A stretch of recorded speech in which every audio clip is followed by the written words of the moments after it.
नमस्कार दोस्तों। तो आज मैं आपके सामने फिर दोबारा से हाजिर हूं और आज हम डिस्कशन करेंगे लिव इन रिलेशनशिप के ऊपर। हमारे देश में दोस्तों लिव इन रिलेशनशिप के ऊपर प्रॉपरली अभी तक कोई कानून नहीं बना है, संसद से कोई कानून नहीं बना है, लेकिन उसे समय समय पर सुप्रीम कोर्ट या फिर कोई स्टेट के हाई कोर्ट्स उनकी तरफ से कुछ अथॉरिटीज या कुछ ऐसे लैंडमार्क डिसीजंस जो हैं वो पास आउट होते रहे हैं, जिसके थ्रू इसको संचालित किया जा रहा है। रिसेंटली ही जो एमपी मध्य प्रदेश की हाई कोर्ट ने एक फैसला सुनाया था एक लिव इन कपल के प्रति। उसमें महिला लिव इन पार्टनर ने अपने पुरुष लिव इन पार्टनर के ऊपर 1 साल से ज्यादा शादी का झांसा देकर रेप करने के आरोप लगाए।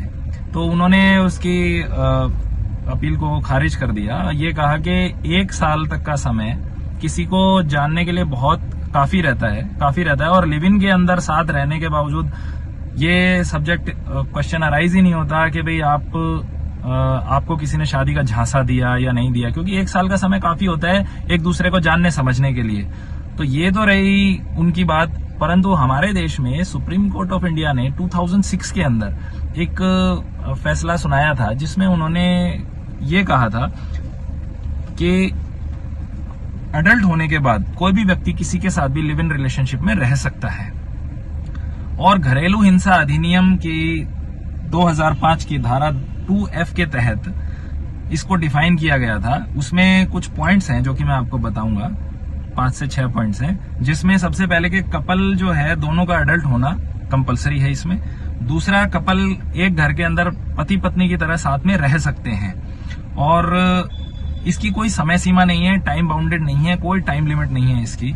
फिर इसके बाद यदि आपके ड्यूरिंग लिव इन रिलेशनशिप में कोई बच्चा अगर जन्म लेता है तो उसको प्यार से पालन पोषण और भरण पोषण उसका आपने ही देखना है, वो उसका बच्चे का अधिकार है।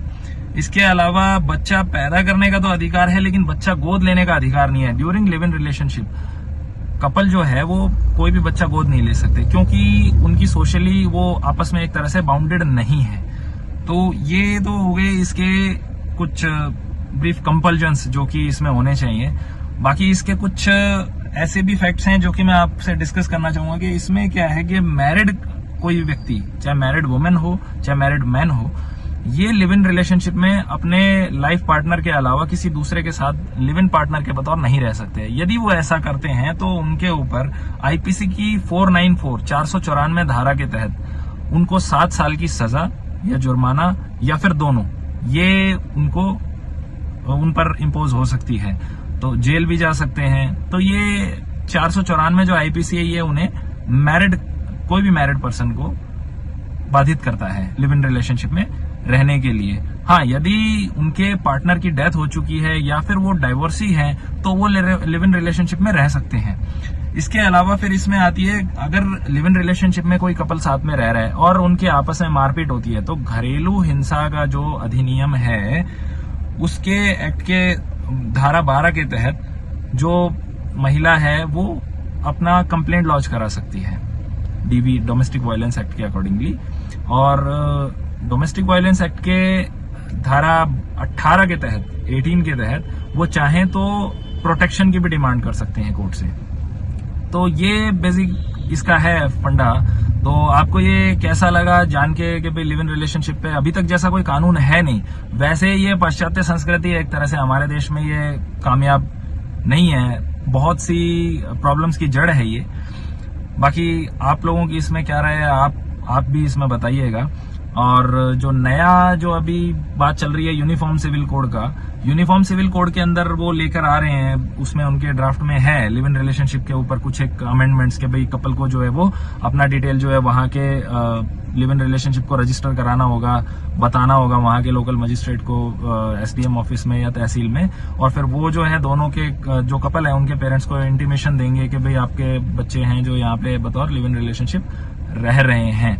तो ये एक अच्छी पहल है। देखिए अगर ये बिल पास होता है तो उसमें इसमें और ड्राफ्ट में क्या क्या कुछ अधिसूचना जारी करते हैं। तो एक चीज और थी जो मैं इसमें आपको ऐड करना भूल गया, मुस्लिम समुदाय के अंदर कोई भी मुस्लिम है वो लिव इन रिलेशनशिप के अंदर वो यदि शादीशुदा है तो वो रह सकता है, उस पर ये चीज लागू होती है। उसको इस चीज में बाउंडेशन नहीं है कि यदि वो मैरिड है तो वो किसी के साथ लिव इन रिलेशनशिप में नहीं रह सकता। तो फैक्ट जान के आपको कैसा लगा आपके अपने इस दोस्त को बताइएगा ज़रूर, और लाइक कीजिएगा, सब्सक्राइब कीजिएगा, कमेंट ज़रूर कीजिएगा। मैं आपके कमेंट्स का बेसब्री से इंतज़ार करता हूँ। धन्यवाद, नमस्कार।